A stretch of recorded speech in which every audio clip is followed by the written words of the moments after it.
CTE Pro 1 True Series, video 22. Welcome to the backside. I want you to have a little bit of a glimpse into what things look like from a rear perspective. We're going to take a look at a couple of shots for a 15, couple for a 30, couple for a 45. Let's start with the 15 and take a look at an outside, then we'll do an inside. For this cue ball object ball relationship, my first shot's going to be a one rail bank. Now I have to cut this ball slightly to the right. So I'm going to be using an outside pivot. It's going to be a left to right pivot. So I'm looking at the sight line here, and I'm going to take my bridge D and place it to be almost butted up to the sight line on the outside. Now, my bridge D is not in the perfect position at this point. It might be or it might not be. I have to step the cue ball first to know that. Now, so there's my bridge D placement. How do I step the cue ball to the outside? I focus on the outermost edge for the left half of the cue ball. That will give me a brand new center by turning the sight line from left to right. Now, as I'm stepping the cue ball, I'm refining my bridge D to be on that step line that extends backwards so that my pivot will be on the exact center. So here we go. There's my 15-degree perception. Step the cue ball, and then I pivot the cue to be on the nissle. And then when I shoot down that line, the result is going to be this banking line right here, which is a one rail bank cross corner. Now let's take a look at what would happen if we did an inside pivot for this same cue ball object ball relationship. So I'm going to place my bridge B this time to the inside, which is the same direction as my cut, which is to the right. So my bridge D is on the right, the cut's going to be on the right. So there's my 15-degree perception. My head's angled to the right for these two shots. Now, to step the cue ball to the inside, I'm going to look at the inside outermost edge for this right side. That's going to turn the sight line center from right to left.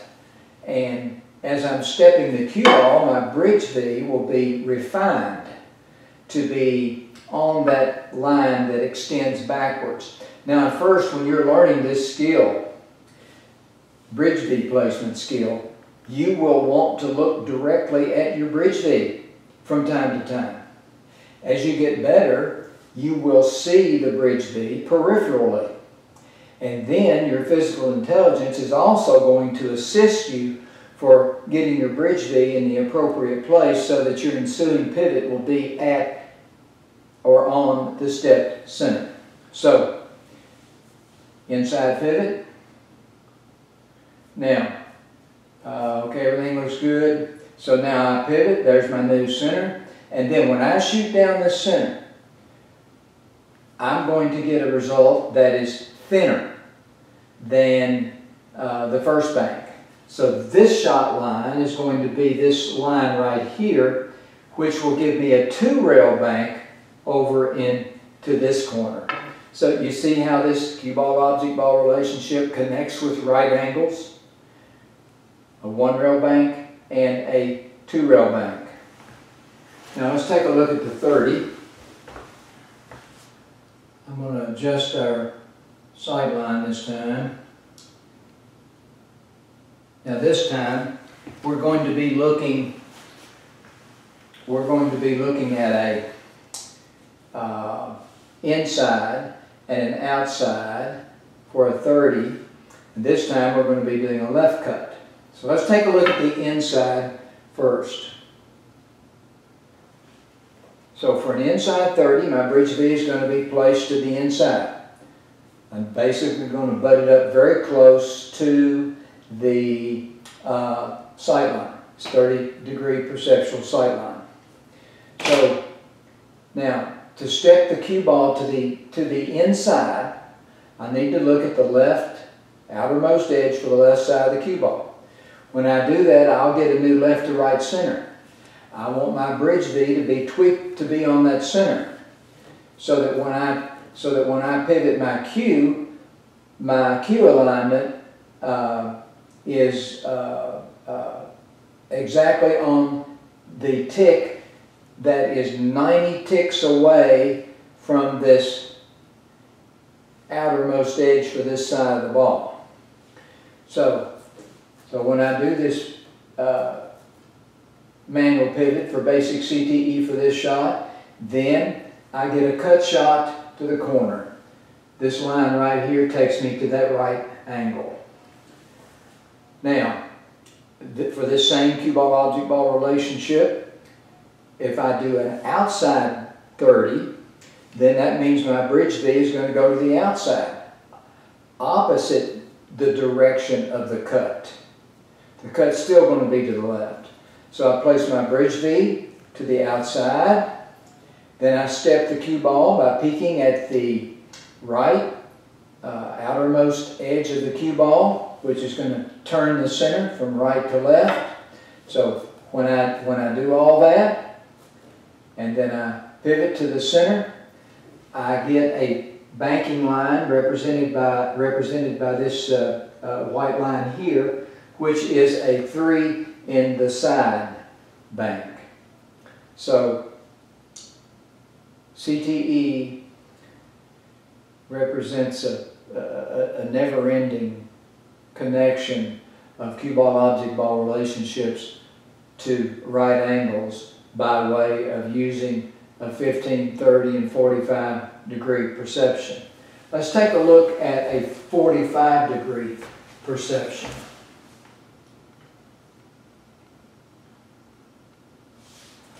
I've adjusted the sight line to be 1/2 of an inch in space.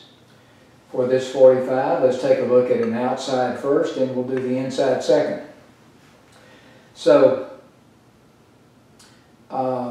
when I set up for this, when you're practicing this, you want to take your little card and have your little 1/2 inch dot right there. What might even be more important than the 1/2 inch dot is your parallax line that occurs from inside cue ball quarter to 1/16 of an inch just inside this SP30 mark here.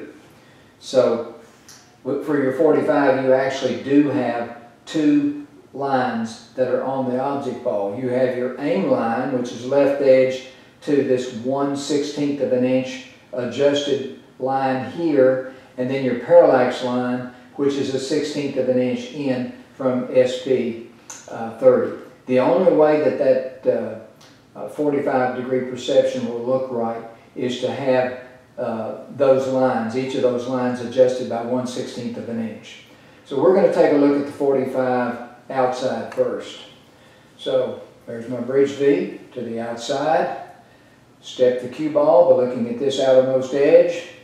Tweak my bridge V, pivot to center, and then I have a banking line represented by this line here that is a 2-rail bank to this right corner. Now for an inside 45, I'm going to put my bridge V to the inside of this line. When I step the cue ball, I'm going to take a look at the outermost edge here. This all happens in way less than a second once you become proficient at this. But when you're practicing, you need to be very deliberate with it. So in the inside pivot, step the cue ball to get my new left to right center, which would be 90 ticks away. Tweak my bridge V to be on that line. So when I pivot, I'm going to get a left to right center, and the banking line that I get is this line here, which is a 4-rail route around the table back to this pocket.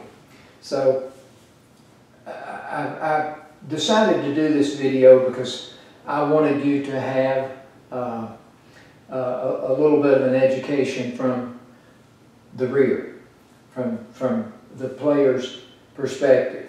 I can assure you that in my book there is a there is an abundance of views that come from the player's perspective. Thank you once again for your attention. I hope you're enjoying my videos. See you in video 23 at some point. Signing off.